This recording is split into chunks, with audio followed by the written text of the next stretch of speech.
고마우신 주님, 복된 주일에 우리가 주님의 얼굴을 구하고 주님의 임재함을 구합니다. 우리의 인생 가운데 좌정하시고 우리의 인생들 힘들어하고 또 몸부림치고 있는 인생들을 만나 주시옵소서. 그 인생들의 문제들을 해결하여 주시옵소서. 주님의 약속대로 주님의 얼굴을 구하며 주님의 임재를 간구하는 그 심령들을 만나 주옵소서. 주님의 임재만이 그 모든 문제의 해결임을 우리가 알기에 이 시간도 주님의 임재를 사모하며 그 주님 오실 것을 소망하며 주님 앞으로 예배하며 나아갑니다. 우리의 예배를 받으시고 또 우리의 심령들을 받아 주옵소서. 예수님의 이름으로 기도합니다. 아멘. 우리 다 함께 일어나서 사도신경으로 모두 신앙 고백하겠습니다. 전능하사 천지를 만드신 하나님 아버지를 내가 믿사오며 그 외아들 우리 주 예수 그리스도를 믿사오니 이는 성령으로 잉태하사 동정녀 마리아에게 나시고 본디오 빌라도에게 고난을 받으사 십자가에 못 박혀 죽으시고 장사한 지 사흘 만에 죽은 자 가운데서 다시 살아나시며 하늘에 오르사 전능하신 하나님 우편에 앉아 계시다가 저리로서 산자와 죽은 자를 심판하러 오시리라. 성령을 믿사오며 거룩한 공예와 성도가 서로 교통하는 것과 죄를 사하여 주시는 것과 몸이 다시 사는 것과 영원히 사는 것을 믿사옵나이다. 아멘.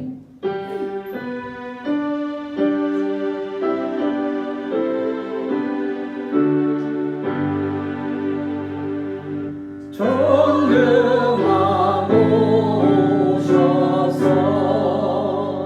주 이름 찬송케 하옵소서. 영광과 권능의 성부여 오셔서 우리를 다스려 주옵소서. 성삼일체께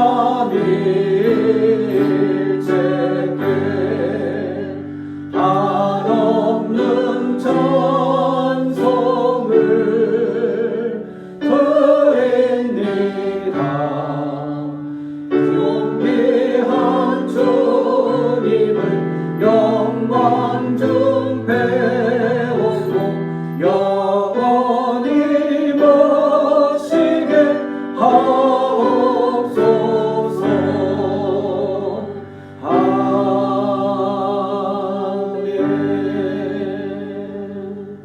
다 함께 자리에 앉아서 한 주간 우리의 손과 발이 주님 앞에 회개해야 될 것이 있다면, 우리의 생각과 또 우리의 삶이 주님 앞에 회개해야 될 것이 있다면 이 시간 모든 걸 토로하며 회개하는 시간을 갖겠습니다. 회개하는 시간을 마친 후에는 교회를 대표해서 김영란 자매님 기도 인도하겠습니다. 기도합니다. 아버지 하나님 은혜를 감사합니다. 주님의 은혜 가운데 아버지 또 이 무더위 가운데에서도 주님 앞에 예배할 수 있도록 불러주셔서 주님 예배 자리를 또 우리의 발걸음을 돌리게 하시고 주님 앞에 예배할 수 있도록 인도하여 주셨사온데, 하나님 우리의 매일의 삶들은 주님을 잊어버리고 주님을 사모하고 헐떡이는 심령으로 주님의 그 놀라운 은혜에 감사하는 삶이라기보다는 하나님 우리가 주님을 집중하지 못하고 여러 가지 분주함과 핑계로 주님 앞에 온전히 나아가지 못했음을 용서하여 주옵소서. 오늘도 그런 심령으로 주님 앞에 나아가오니 주님 우리의 심령들을 받아 주시옵소서. 그렇게 하실 주님 앞에 모든 걸 맡깁니다. 언제나 우리의 간구를 들어주시는 하나님 아버지, 우리의 입술을 주관하셔서 아름다운 말을 하는 입술이 되게 하여 주시고 누군가 어려움에 빠져 있을 땐 위로의 말로 용기를 주게 하시며 서로를 격려하는 말로 항상 보낼 수 있게 하여 주시옵소서. 나쁜 말을 말하고 비방하기보다는 칭찬하는 말로 다른 이에게 힘이 되게 하시고 허물을 들추는 말보다는 감싸주는 말이 항상 끊이지 않게 하여 주시옵소서. 우울함이 미소로 바뀌게 하시고 불행이 행복으로 바뀌는 아버지의 역사함을 보여주시옵소서. 이 세상에서 얻을 수 있는 나쁜 병들로 인해 슬픔이 찾아오지 않게 하시고 우리들의 머리부터 발끝까지 상하지 않게 하시고 마음의 상처 또한 치유하여 주시옵소서. 하나님과 가장 가까운 우리가 되게 하여 주시옵고 건강을 지킬 수 있는 힘을 주시옵소서. 무엇을 하든지 주님이 먼저라는 생각이 생활화되도록 인도하여 주시옵소서. 우리를 사랑하시는 예수 그리스도의 이름으로 기도드립니다.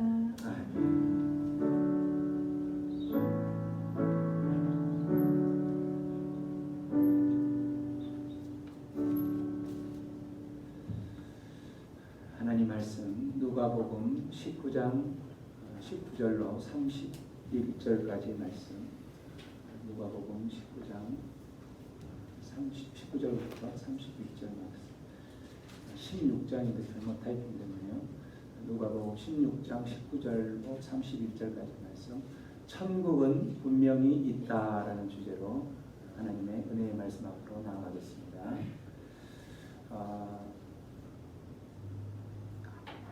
한 절씩 저와 함께 우선은 21절까지만 함께 합독하겠습니다. 21절까지 전체 천천히 합독하고 하나님 말씀 앞으로 가겠습니다. 시작.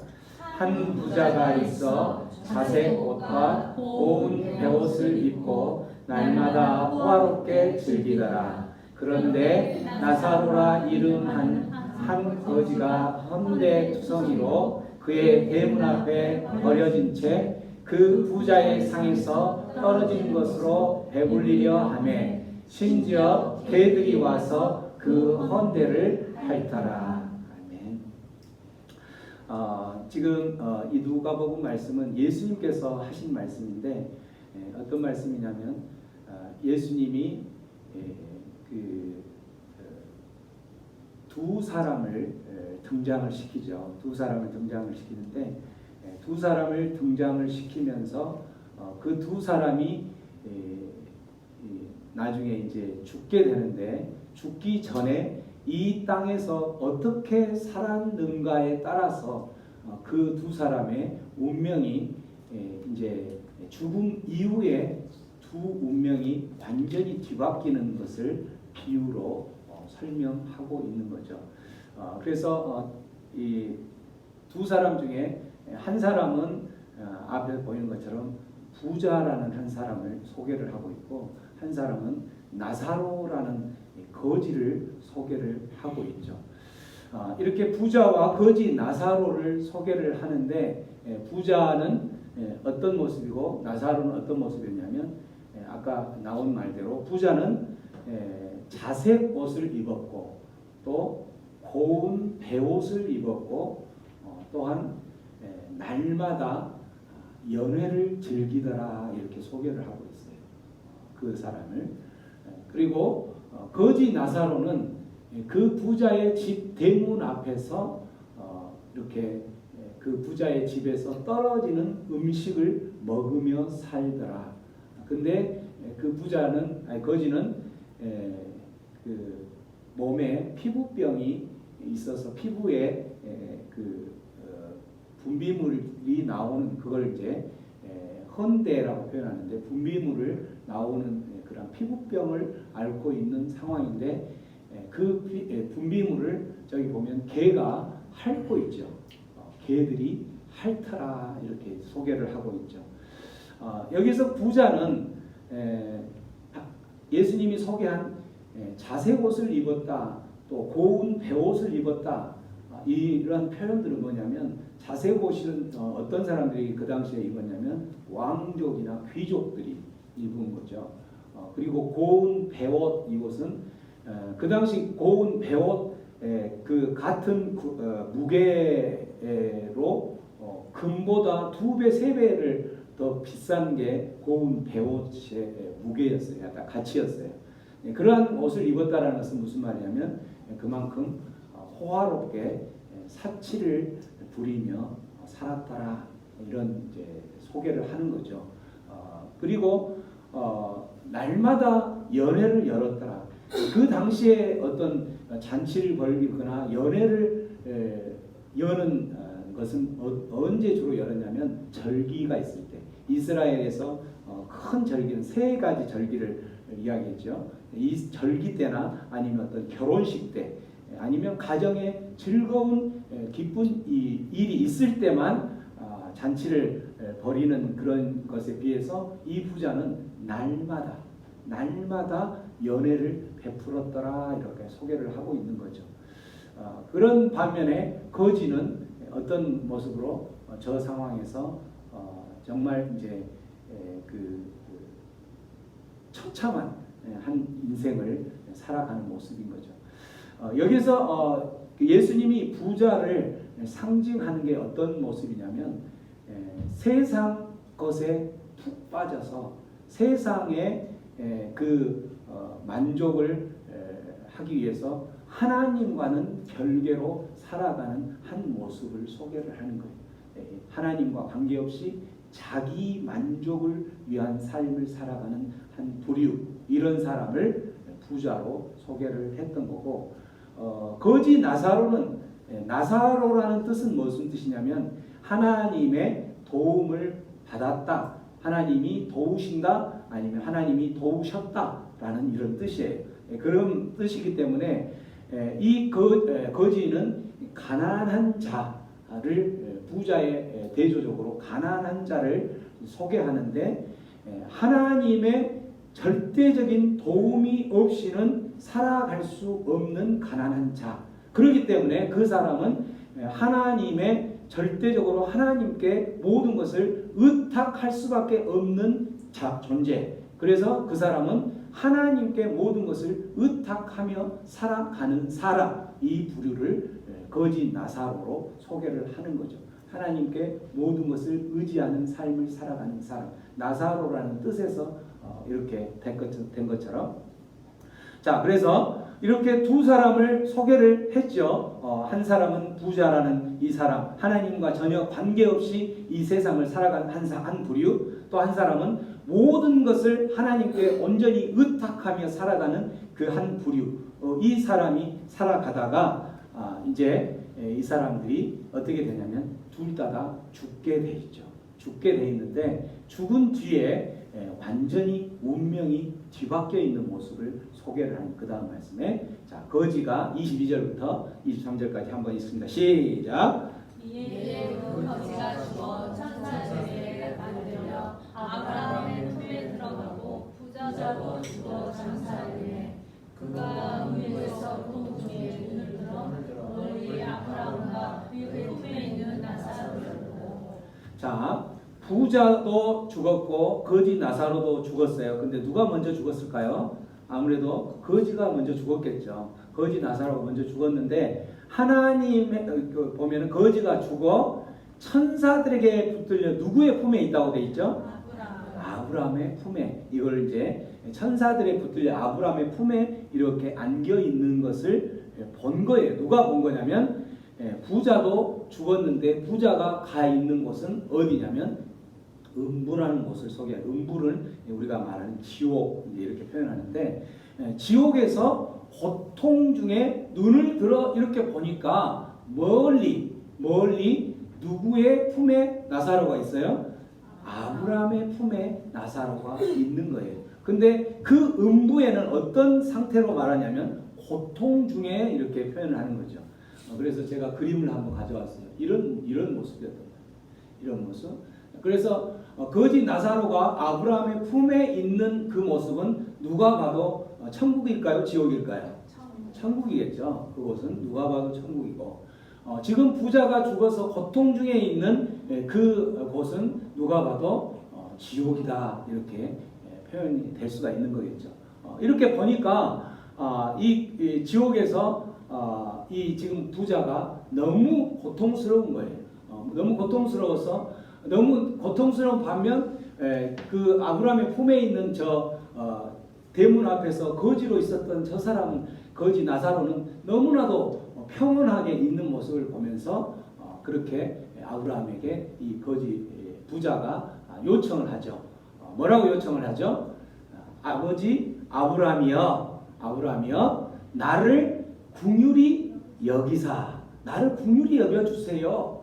그래서 나사로 지금 그 아브라함 품에 안고 있는 그 나사로를 보내어서 손가락 끝에 무엇을 찍어서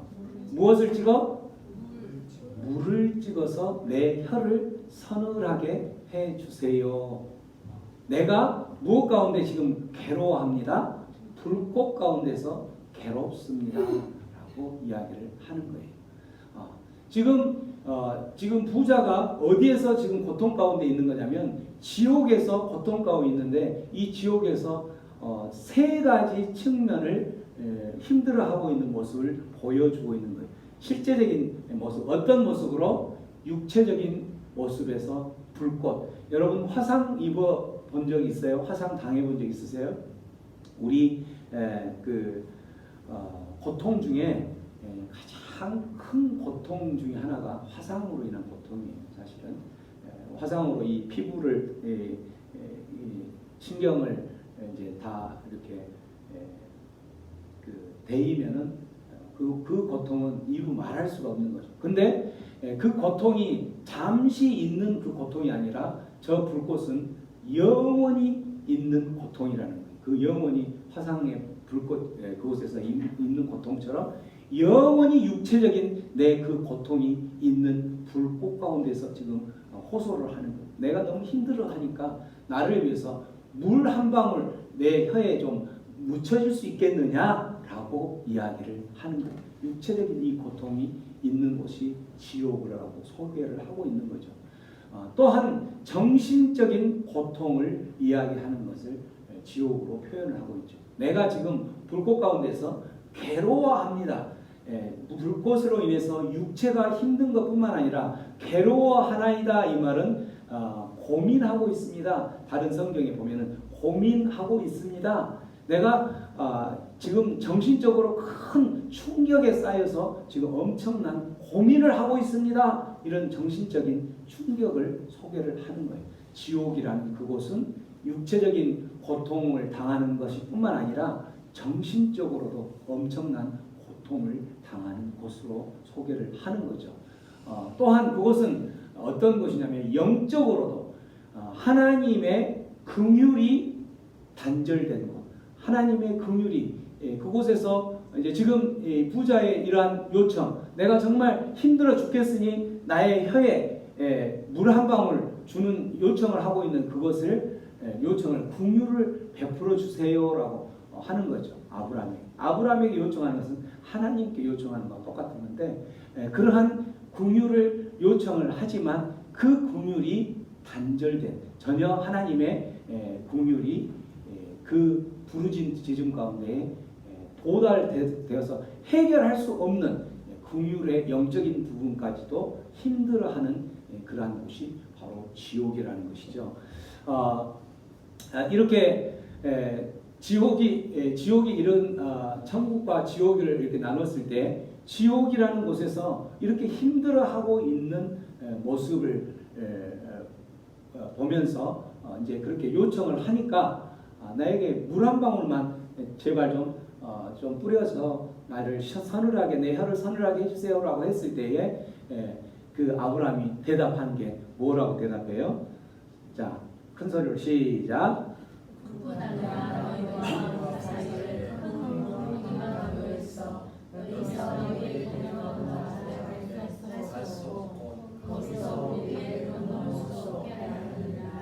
자, 지금 나에게 나사로를 보내어서 물 한 방울 보내주세요라고 내가 지금 이 지옥 가운데서 너무 힘들기 때문에 물 한 방울 보내주세요라고 하는 그 요청에 여기에서 너무나도 비정한 냉정한 그러한 대답이 오는 거죠.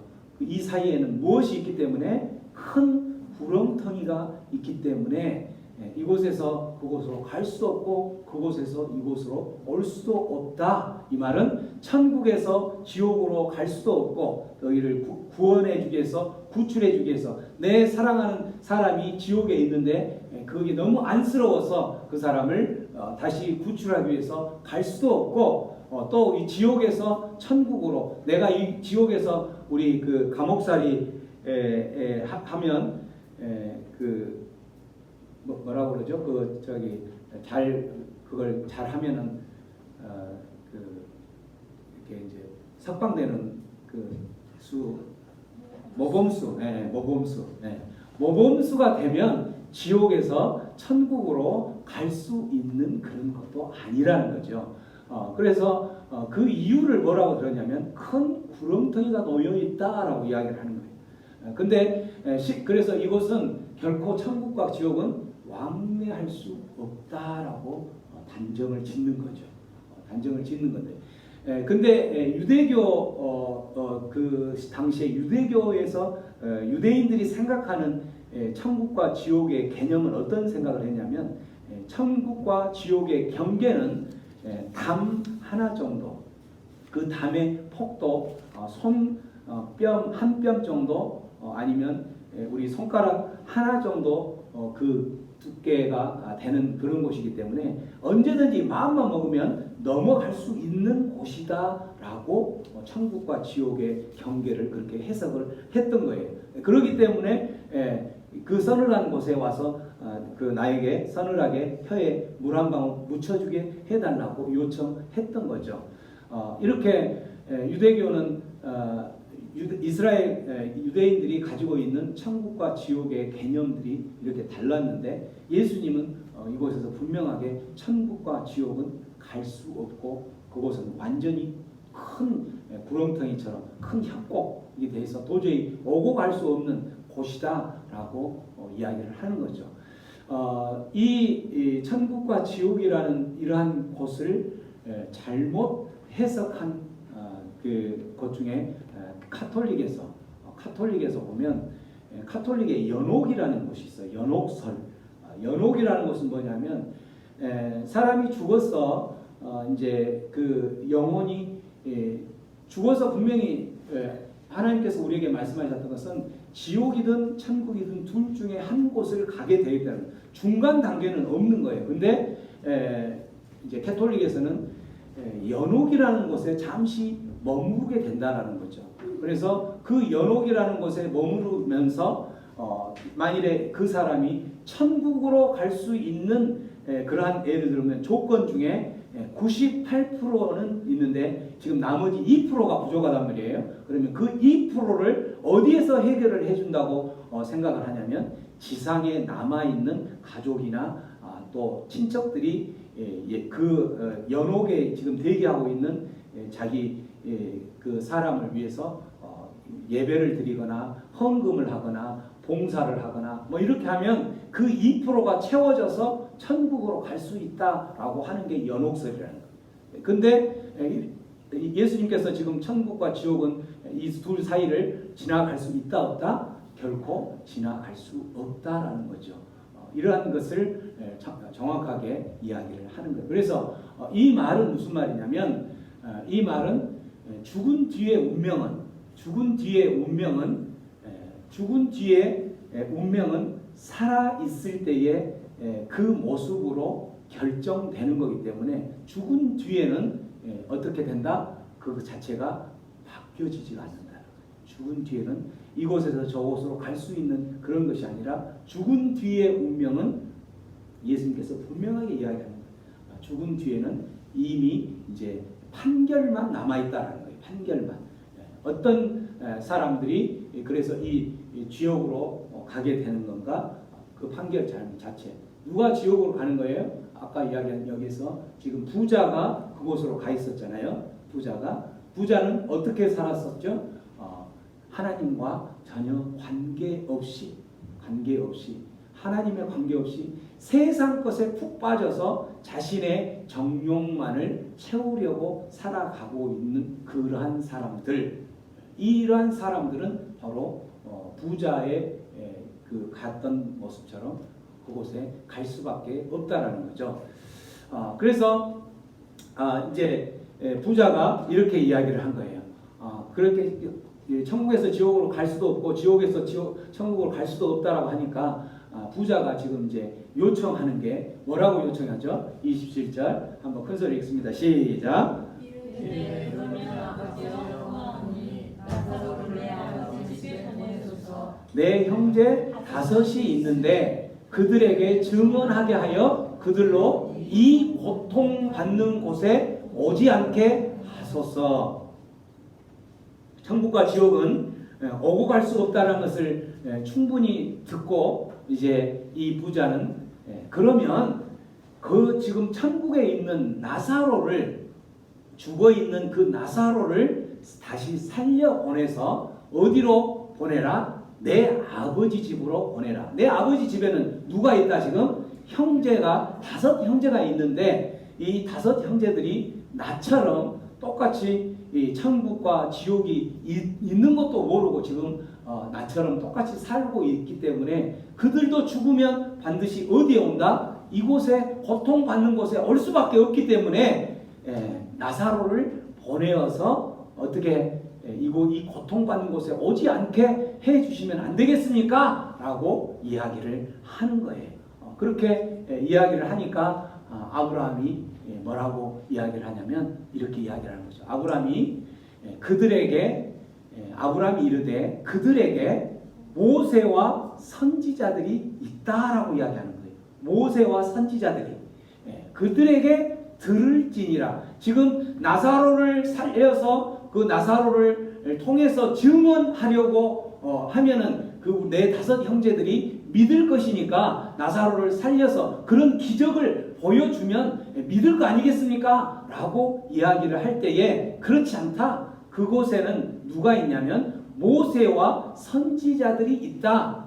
그래서 그 모세와 선지자들에게 들으라고 이야기해라 라고 이야기하는 거예요. 자, 이르되 그렇지 아니하이다. 아버지 아브라함이여 만일 죽은 자 가운데서 살아난 자 나사로를 죽은 자 가운데서 살아나서 내 아버지 집에 보내면 그들이 내 형제들이 보고 죽은 자가 살아왔네? 근데 그 죽은 자가 살아와서 하는 이야기가 당신의 형이 지금 죽어서 지옥에 가서 지금 이렇게 고통 가운데 있는데 그 고통 가운데에서 오지 않으려면 당신들 하나님 믿고 형처럼 그렇게 살지 말고 하나님 믿고 천국으로 가라고 나를 이렇게 살려서 보냈습니다 라고 이야기하면 믿을 거라는 거죠.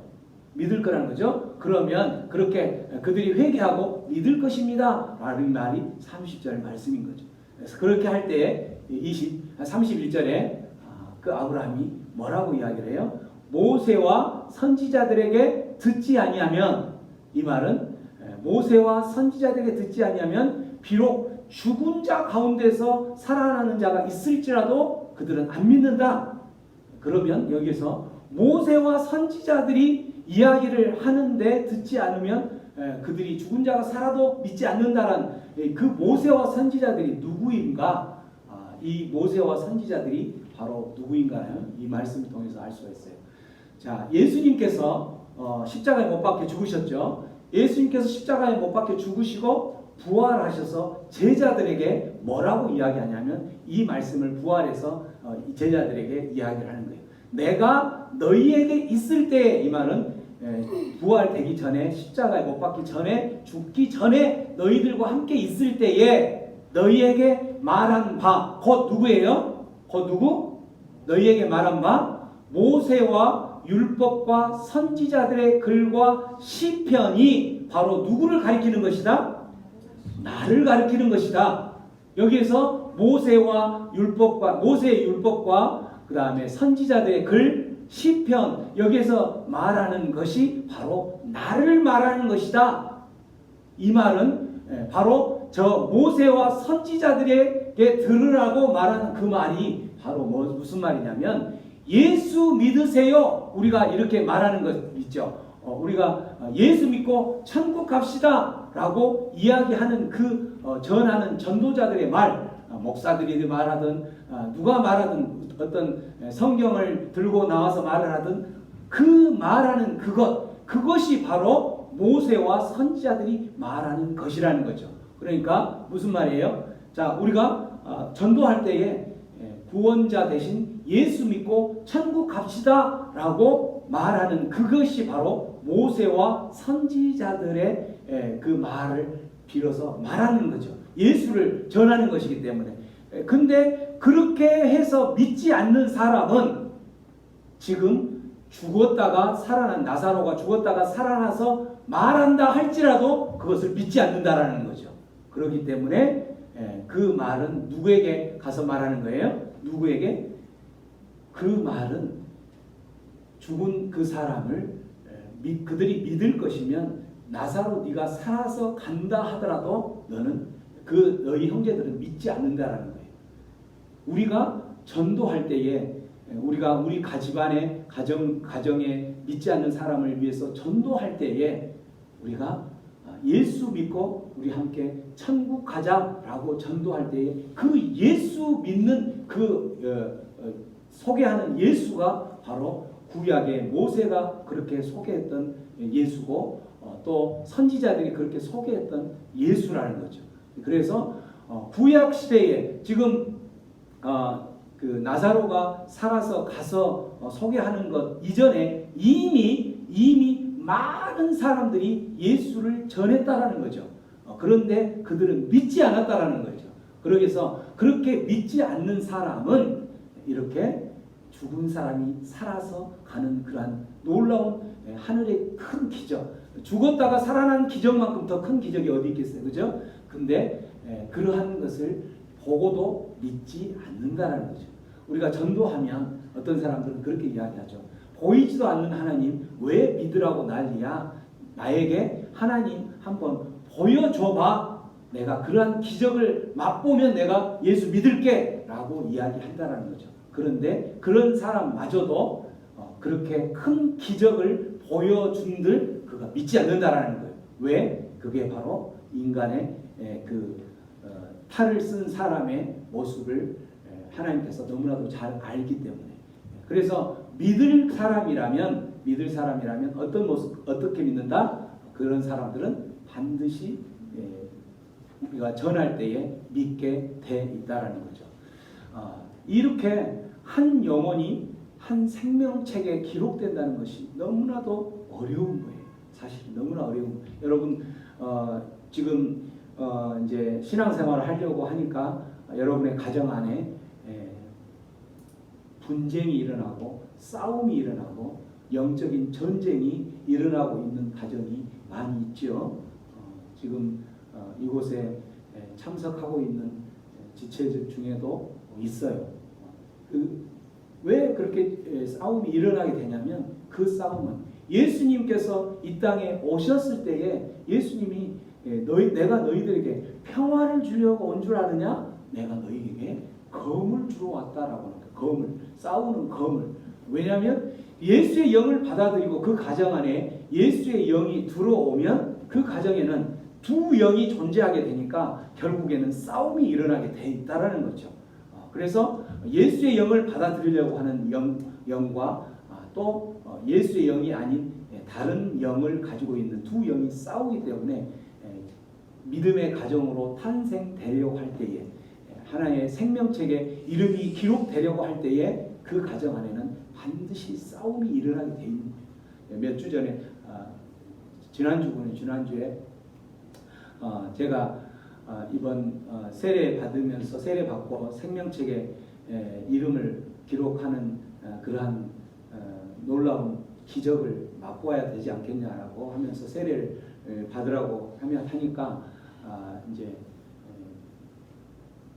다음 날 이 병원에 와서 제 집 상황을 좀 이야기하겠습니다라고 하면서 하는데 와서 하는 이야기가 제가 신앙생활을 하려고 이제 카톡방에 들어와서 단체 카톡방에 설교도 듣고 이렇게 쭉 하면서 신앙생활을 하려고 하는데 그 신앙생활을 하려고 하는 순간부터 저희 가정에 그 전에는 그렇게 싸우지도 않았던 가정에 부부싸움을 하기 시작을 했습니다.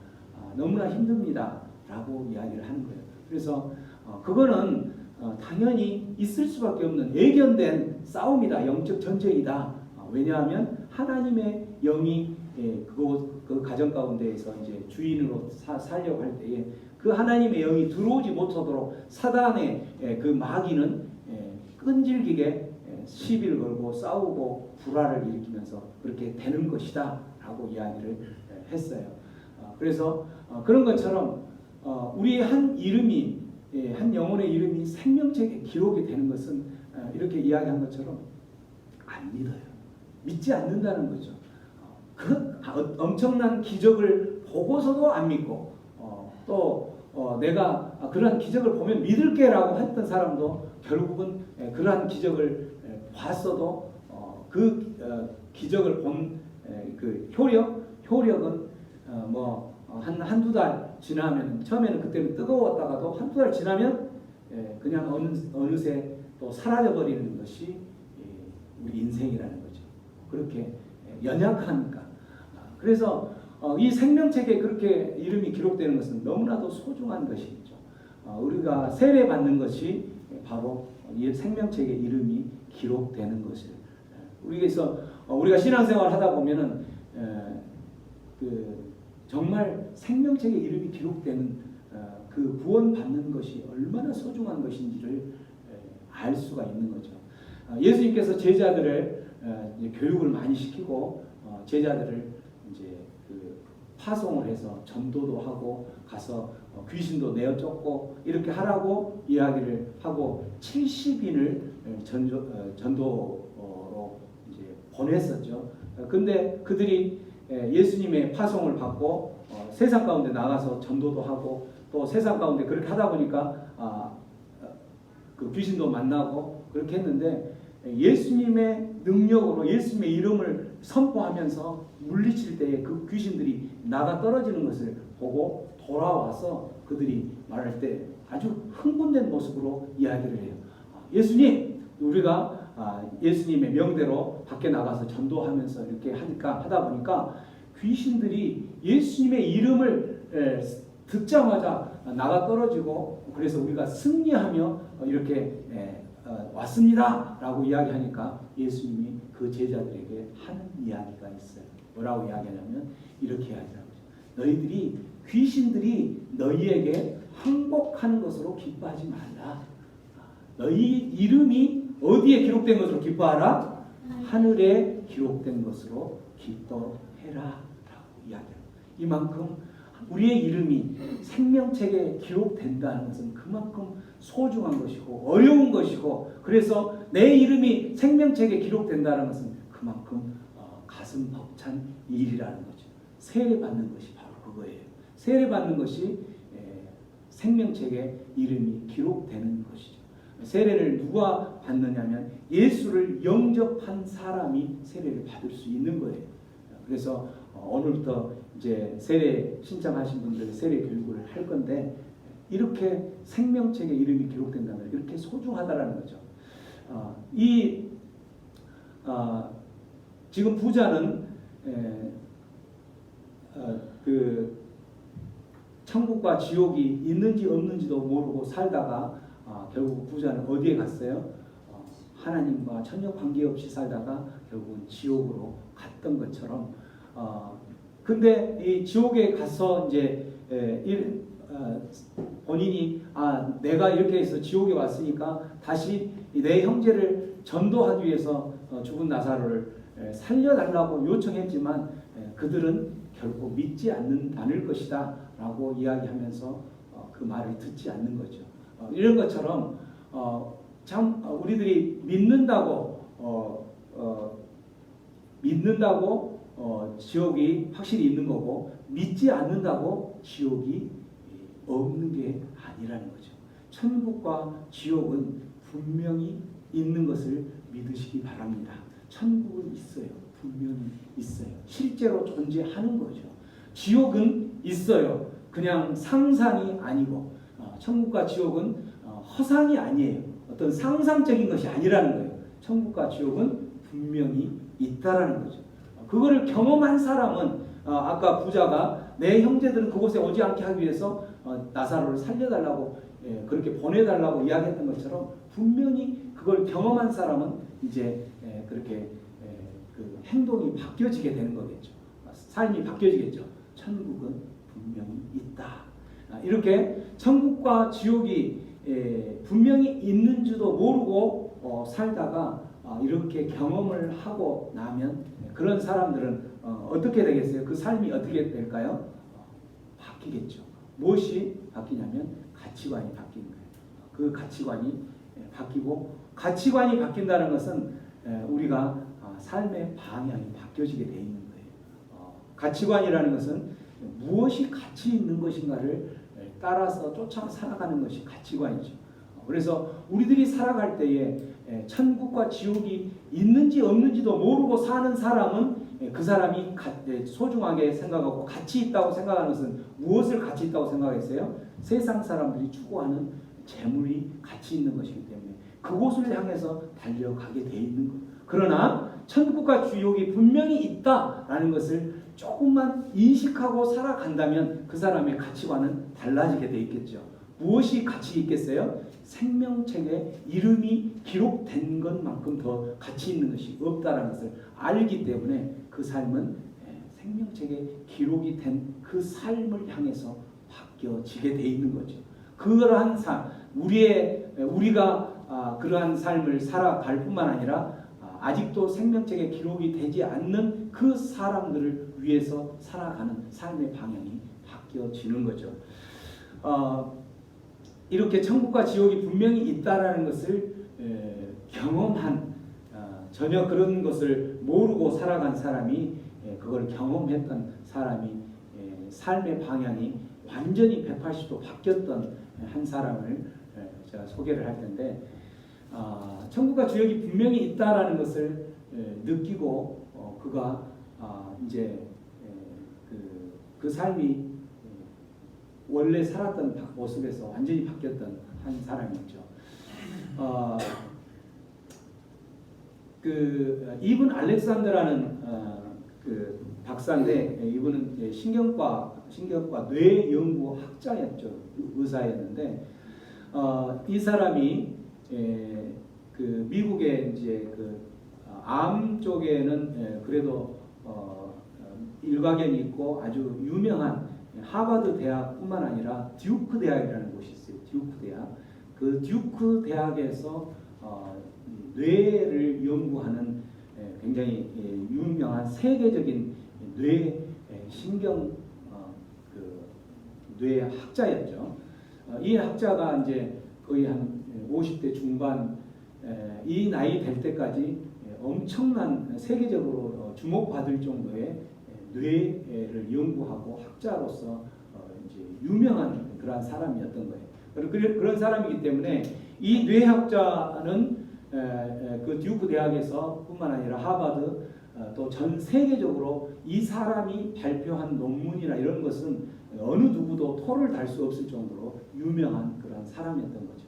그렇기 때문에 이 사람이 이제 뇌를 연구하면서 뇌 환자들을 보다 보니까 어떤 환자를 이제 보게 되냐면 임사 체험했던 사람들을 만나게 됩니다. 임사 체험이라는 게 뭔지 여러분 아시죠? 죽어서 실제 그 하나 천국을 경험했던 것을 이제 죽었다가 경험했던 것을 이야기하는 그러한 것을 임사 체험이라고 하죠. 그러한 것을 경험했던 사람들의 이야기도 들게 돼 있어요. 근데 이 이븐 알렉산더 박사는 본인은 그런 것에 전혀 호방기도 끼지 않죠.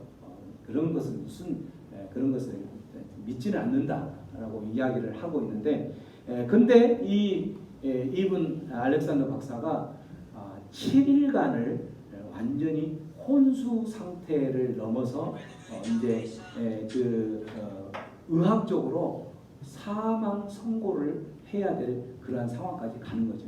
우리가 이제 뇌사 상태 이렇게 이야기하면은 뇌만 죽은 거고 나머지 심장이나 뭐 이런 건 다 살아 있는 상태인데, 이제 7일이 경과하는 중에 마지막 이제 병원에서 이 사람은 뇌사를 넘어서서 실제 의학적으로 죽었다, 살 가능성은 0%다라고 이야기하면서 이제 사망 선고를 하려고 한 순간에 사실은 깨어난 거예요. 근데 그 7일의 경험, 7일의 기간 동안 이분 알렉산더 박사가 천국을 보게 된 거예요.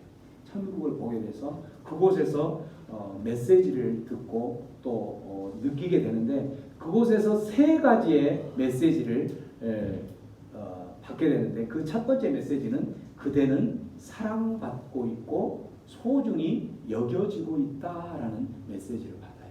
두 번째 메시지는 그대가 두려워할 것은 아무것도 없다라는 메시지를 받고, 세 번째 메시지는 그대가 저지를 수 있는 잘못은 아무것도 없다.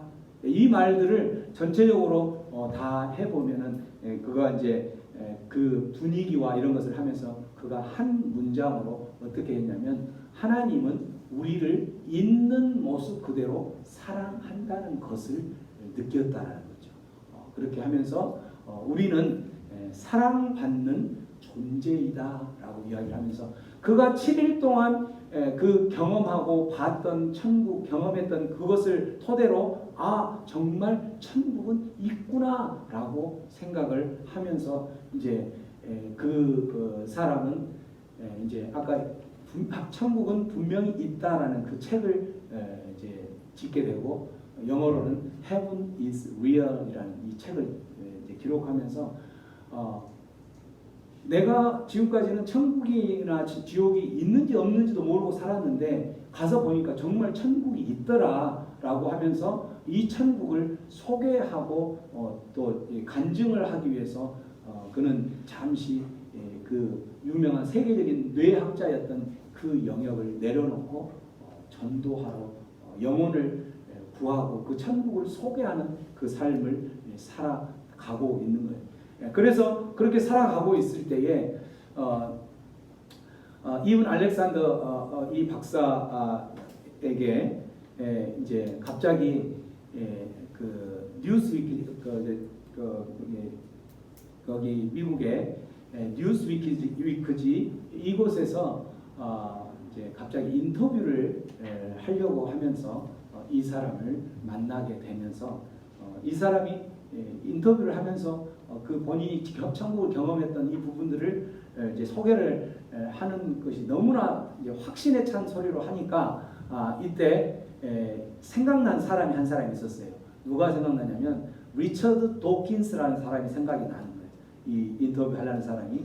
리처드 도킨스는 바로 누구였냐면 세계적인 대학, 유명한 대학이 하버드 대학이라면, 미국의 하버드 대학이라면 영국의 하버드 대학과 버금가게 유명한 대학이 하나 있죠. 옥스포드 대학이죠. 그 옥스포드 대학에서 있으면서 이 사람은 어떤 사람이냐면 하나님은 없다. 하나님은 없다라고 무신론자 차라리. 하나님은 없다. 하나님은 없다.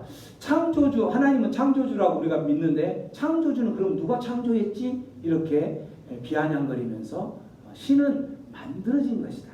만들어진 신이다라는 책을 지으면서 신은 존재하지 않는다라는 무신론자인 리처드 도킨스를 옥스포드 대학에 있는 그 도킨스가 생각이 난 거예요. 그러면서 인터뷰하면서 뭐라고 이분 알렉산더에게 질문을 하냐면 이렇게 질문을 하는 거죠. 우리 알렉산더 박사님, 리처드 도킨스 아시죠? 무신론자인 이 리처드 도킨스가 알렉산더 박사님 앞에 있다면 지금 그렇게 천국을 확신 있게 경험하고 천국은 분명히 있다라고 이야기를 간증을 하면서 하는데, 이 리처드 도킨스 박사에게는 뭐라고 한마디 한다면 하겠습니까? 라고 이야기를 해요. 그러니까 피식 웃으면서 이렇게 대답을 하죠. 이봐요, 도킨스 교수님, 도킨스 교수님께 이야기를 하는 거죠. 이봐요, 도킨스 교수님, 이 세상에 신은 없으며 인간은 죽음으로써 모든 것이 끝난다. 죽음 이후의 세계는 아무것이 없다라고 자기 확신을 가지고 이 땅에 사는 것은 자유입니다. 당신이 그렇게 무신론자처럼 주장하고 하는 것은 자유이지만 정말 당신이 죽어서 이 세상을 떠났을 때에 그곳이 떠나서 갔는데 그곳에 천국이 있다면 그리고 그곳에 하나님이 존재한다면 어떻게 할 거예요? 이렇게 이야기를 하는 거예요. 그때는 뭐라고 이야기하는 거예요? 그때는 후회도 소용없습니다. 기회는 언제만 있다? 기회는 살아있을 때만 뿐입니다. 라고 이야기를 한다는 거죠. 이분 알렉산더 박사는 천국을 분명히 경험을 했어요. 그가 경험을 해서 아까 부자와 거지 나사로가 천국과 그 경계선상에서 오가지도 못하는 그러한 상황 가운데서 있을 때에 그렇게 했던 것처럼 기회는 살아있을 때만 있다라는 것을 알고 그 삶이 180도 바뀌었어요. 그가 이제는 전도자로 그 천국을 경험했던 천국을 증거하고 간증하는 전도자로 그의 삶이 바뀌었던 거죠. 여러분 한 번뿐인 인생이에요. 우리의 삶은 두 번 인생 사는 거 아니죠. 한 번뿐인 인생이죠. 한 번뿐인 인생 여러분 어떻게 살 건가요? 여러분의 삶 가운데에 부자처럼 우리의 삶은 우리들이 어떻게 살든지 그건 아무도 말릴 수 없어요. 그렇게 살면. 하지만 그 살았던 인생에 대해서 나중에 하나님 앞에 서야 할 때가 올 때에 그때에는 어떻게 해요? 부자처럼 아무런 하나님과 관계없이 자기 만족만을 위해서 세상 것을 향해서만 살아가다가 그곳에 고통받는 그곳에 갈 것인지 아니면 거지 나사로처럼 나사로는 하나님이 도우신다. 가난한 자. 그래서 하나님의 도우심이 절대적으로 필요하고 우리는 그래서 나는 하나님께 모든 것을 의탁하며 모든 삶을 살아가는 그러한 삶을 살아가겠습니다. 우리 인생은 한 번뿐인 인생. 여러분 어떻게 사시겠습니까? 한 번뿐인 인생 거지처럼 나사로처럼 모든 것을 하나님께 맡기며 그렇게 해서 어느 날 생명책에 이름이 기록되는 그러한 인생을 살 것입니까? 아니면 내 인생, 내 배를 채우고 내 만족을 위해서 세상에 푹 빠져서 살아가겠습니까? 그렇게 해서 어느 날 부자처럼 고통받는 그곳에 가며 그곳에서 고통받고 아우성치며 살아가겠습니까? 여러분이 선택하셔야 될 겁니다. 여러분이 선택하시고 우리는 그 선택한 길에 마지막 날 하나님 앞에 섰을 때에 우리의 그 모든 선택의 책임은 바로 우리가 져야 되는 것이죠. 기도합니다. 우리가 기도할 때에 우리의 인생들 두 번 살아가지 않고 한 번밖에 없는 우리의 인생입니다. 하나님 이제는 내 인생 살아갈 때에 천국은 분명히 있고 지옥은 분명히 있다라는 것을 알지만 우리의 이 영혼은 믿어지지 않는 거죠. 믿지 않고 그럼에도 불구하고 여전히 세상 것을 향하여서 세상을 푹 빠져서 살아가다가 부자처럼 하나님 앞에 섰을 때에 그 지옥의 고통 가운데에서 헤매야 될 그런 인생을 살 것인지 아니면 하나님 이제는 우리의 인생들 참으로 하나님의 도우심과 하나님의 도우심이 아니고서는 우리의 힘과 능력으로는 아무것도 살아갈 수 없기에 그 하나님만을 바라보며 하나님 믿고 천국 가며 그곳에서 아브라함 품에 안겨서 살았던 그 거지 나사로처럼 하나님 우리의 삶도 그러한 삶을 살기를 원합니다. 우리의 삶이 생명책에 이름이 기록되어져서 하나님 품에 안겨서 누리는 그러한 삶으로 살아가게 하여 주시옵소서.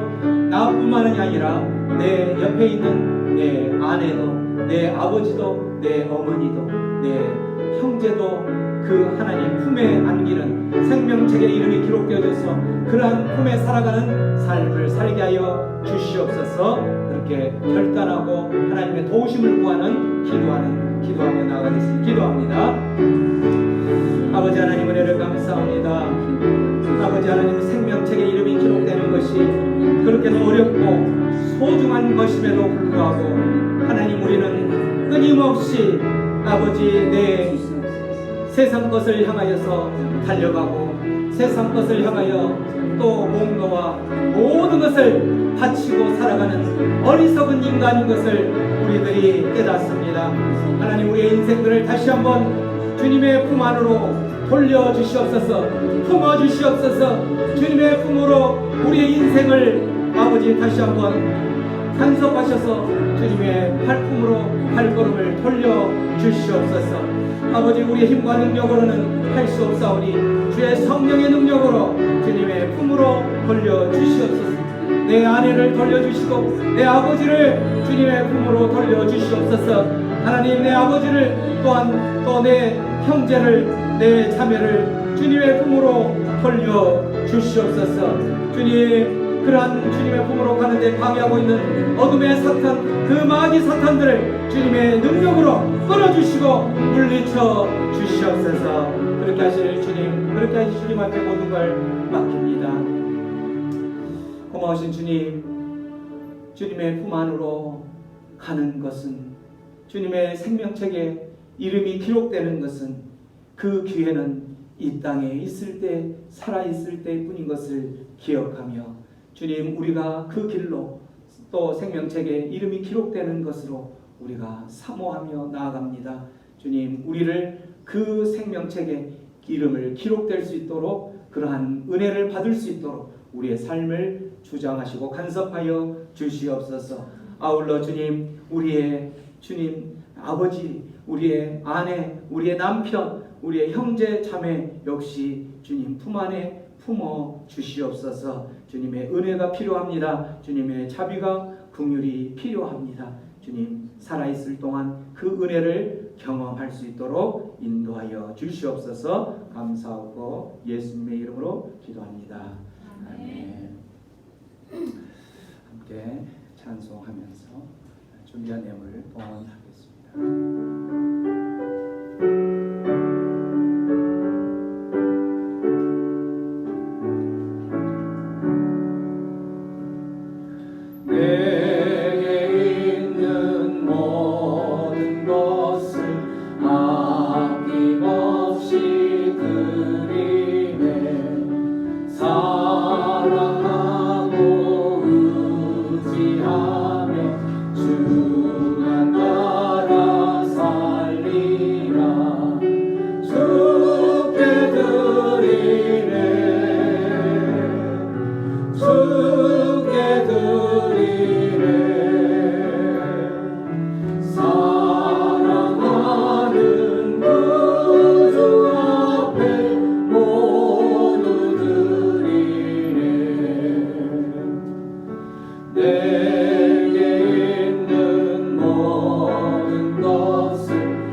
나우슨 집사님 11조와 감사하는 주정을 드렸습니다. 저희 가정에서 11조와 주정을 드렸습니다.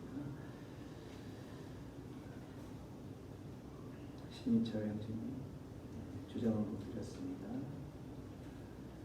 이현숙 집사님 주정을 드렸습니다. 전도한 영혼들 열매 맺고 세례 받을 수 있도록 주님 도와주소서. 주마리 집사님 주정을 드렸습니다. 아파트 매매 되게 하여 주옵소서. 박병덕님 감사함을 드렸습니다. 김정영님 주정을 드렸습니다. 무명으로 주정을 드렸습니다. 기도하겠습니다. 고마우신 하나님 아버지, 오늘도 주님의 사랑과 또 은혜에 감사하여서 주님 앞에 우리의 가진 모든 것들 주님께서 우리에게 맡기신 것으로 고백하며 그 믿음으로 감사함으로 주님 앞에 11조와 감사헌금, 주정헌금을 드립니다. 주님께서 드리는 이 손길들 기억하여 주셔서 주님께서 그 자녀들의 해결해야 될 문제들, 아픔들, 모든 것들 해결하여 주옵소서. 특별히 하나님, 우리 강호순 집사님 대상포진 고쳐주셔서 감사합니다. 주님께서 늘 치료하시고 은혜 베풀어 주셔서 하나님의 자녀로서 또 당당하게 그렇게 살아가게 하여 주시옵소서. 특별히 또 캐나다에 수화물 무사히 도착할 수 있게 해 주셔서 감사합니다. 모든 것들 역사를 주관하시고 모든 것을 주관하신 하나님의 손길로 이 모든 것들 도착하였고 또 치료되었음을 감사하여 드리는 손길 받아 주시옵소서. 특별히 하나님 전도한 영혼들 열매 맺게 하시고 세례 받을 수 있도록 인도하여 주옵소서. 우리 이윤숙 집사님 기도 제목 올립니다. 하나님께서 이 기도의 제목을 들으시고 또 기도의 제목으로 드려진 예물들을 받아 흠양하여 주시옵소서. 특별히 조마리 집사님 아파트 매매를 위해서 기도합니다. 주님의 손길로 주님의 방법으로 모든 부분들을 해결하시고 주님께서 조속히 매매될 수 있도록 인도하여 주시옵소서. 또 드려진 모든 예물이 쓰여질 때에 하나님 아직도 하나님을 알지 못하는 그 영혼, 아직도 생명책에 이름이 기록되지 않는 그 영혼들을 위하여 사용되게 하시고 그 영혼들이 일어나 주님의 품으로 달려올 수 있도록 인도하여 주시옵소서. 감사하고 예수님의 이름으로 기도합니다. 아멘.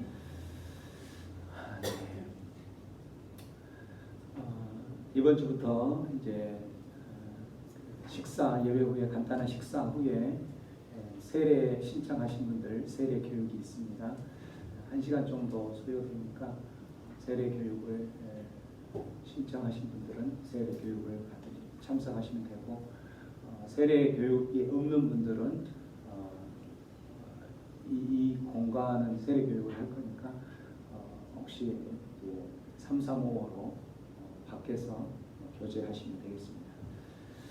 그래서 설교 방송 들으시고 수요 예배 때 저희들 이제 계속 뜨겁게 찬양하고 기도하고 있습니다. 해결해야 될 문제들, 기도 제목들 가지고 2가지씩 가지고 기도하며 은혜의 시간들 되기를 소망합니다. 등록하신 분들 오늘부터 세례 교육 시작하겠습니다. 주차는 계속 그렇게 하시고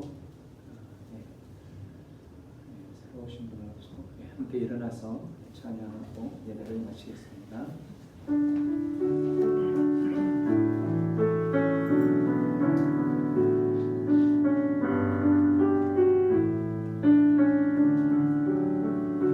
여호와는 내게 복을 주시고 너를 지키시기를 원하며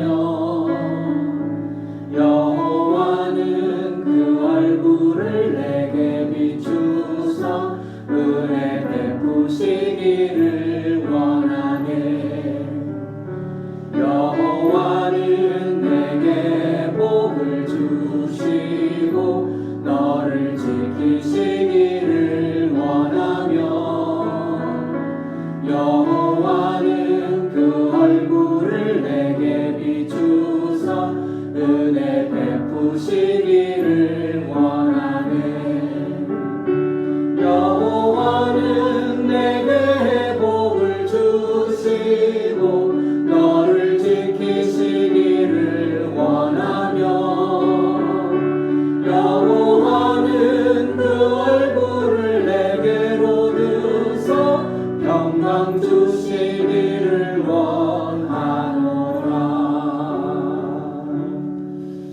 지금은 우리 주 예수 그리스도의 구속의 은혜와 하나님 아버지의 무한하신 사랑하심과 성령님의 감화 감동 위로 교통 충만히 채워 주시니 생명책에 기록된 이름을 보고 기뻐하기로 결정하는 모든 하나님의 백성들 위해 이제부터 영원토록 함께 하실 것을 주님의 이름으로 간절히 축원하옵나이다. 아멘.